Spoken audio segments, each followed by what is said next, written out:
technology that should be jumped at immediately. That they are ready to throw away whatever rights and framework our society has for a mostly inefficient system that they will implement without really giving much thought and regulation to.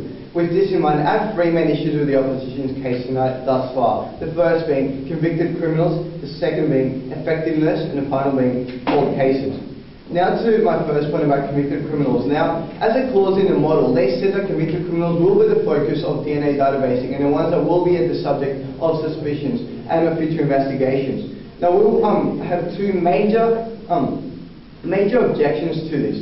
Major principal objections to this. Firstly, the fact that convicted criminals have already been punished by the legal system. Convicted criminals have already gone through jail. They have served their time. Why should they be punished more? Why should they be subject to continual investigation by the police, to vilification, when they supposedly have come out of the other side, having been through the crime, having been through jail, having been punished? And also a second objection, that they have a right to rehabilitation and reinstitution into society. Now, criminals normally would have some sort of process where they sometimes might be counseled to go back into society, where they sometimes might be given options to find jobs or those sorts of things. Under this law, however, they will be placed under investigation. They will be placed under constant surveillance because, sorry, not necessarily under constant surveillance, but under greater police surveillance, because this is what the model construes. This is what would actually happen if the police puts more focus on convicted criminals in investigation, having taken their DNA and putting them as suspects of recidivism of future crimes. Now to my second issue, the points that the opposition came up with regarding effectiveness.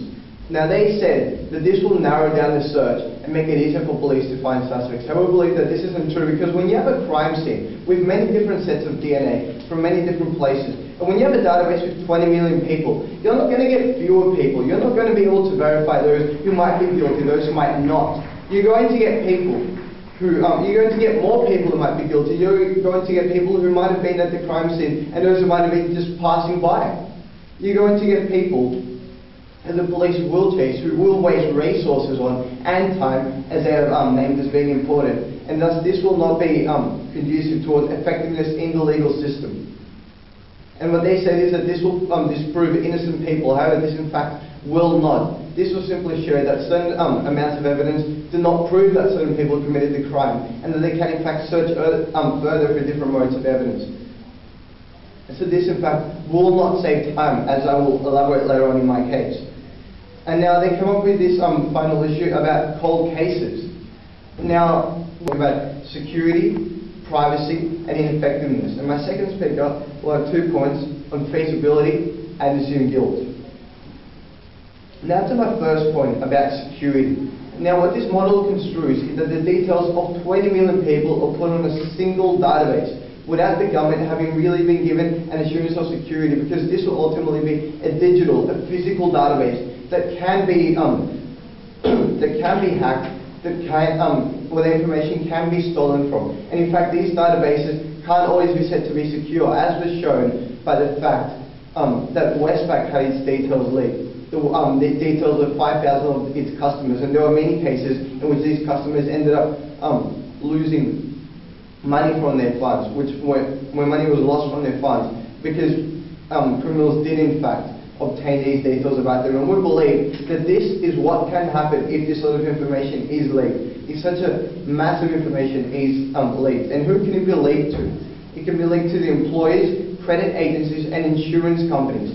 Organizations that people are most insecure about knowing the personal details. And why are they insecure about them knowing these personal details? Because this is their biological identity, ladies and gentlemen. A person's DNA is essentially every single part of their personal genome, every single characteristic of them from birth. And thus, their biometrics and their existing diseases and predisposition to certain diseases, such as Turner syndrome, Down syndrome, predisposition to certain cancers, or obesity. And thus, when the government may view people as potential criminals, these agencies whose information might be leaked to will view them as commodities from whom they can pick and choose whether they have these certain defects, or whether they will employ them, or whether they will give them high premiums or give them insurance policies at all. And how can people live in this sort of environment when they do not know whether their personal information does lie in the hands of these people who would not use them for the right purposes. Because after all, if the government cannot trust its people, then how can the people trust the government? Now to my second point, that of privacy. Now, first and foremost, people have a right to privacy, a right to live their lives independent of government, something that is inalienable and is a principle of a democratic society. So what this is essentially doing is that the government is taking this right from every single individual who has this right to use at their own discretion, to use for their own purposes, ladies and gentlemen. And I will stress this once again. This is their biological identity in the government's hands. This is what differentiates every single person as an individual from birth.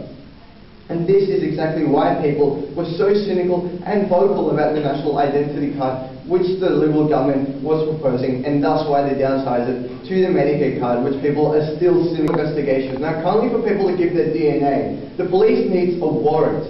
Now, this warrant is obtained through evidence that is solid, evidence that has been built, that the jury will in fact believe, and thus this warrant is needed for people to give their DNA. And this is to protect their privacy, ladies and gentlemen. It is so that police cannot take and choose information the way they want and use it the way they want. Now to my final point about inefficiency. Now I would like to stress that this issue, if it was implemented, is something that a lot of funds will be put into. There will be a lot of controversy surrounding this, the implementation of this, and such. A lot of attention will be placed to it, and the police will invest a lot in this new technique to catch criminals.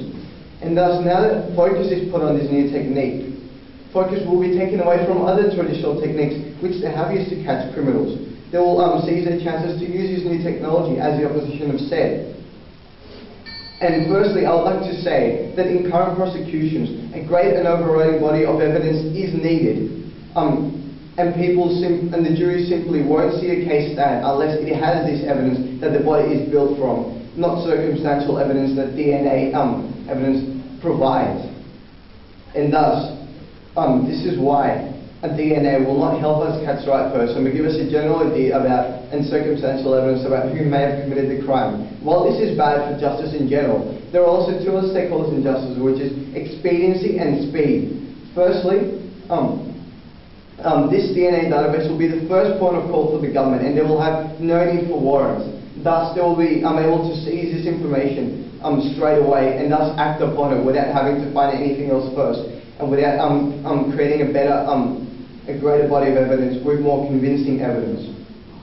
And it will also be a disincentive for other types of investigation, as so much focus will be placed on it. Now finally, this will lead to false trails, which will waste time and resources, because the government will also be chasing ghosts, people who have not committed these crimes, people who do not deserve to be punished, and this is what will be put before a court.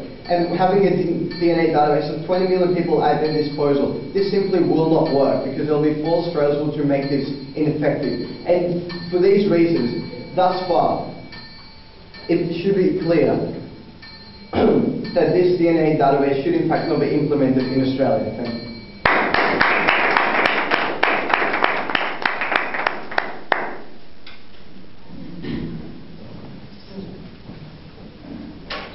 you.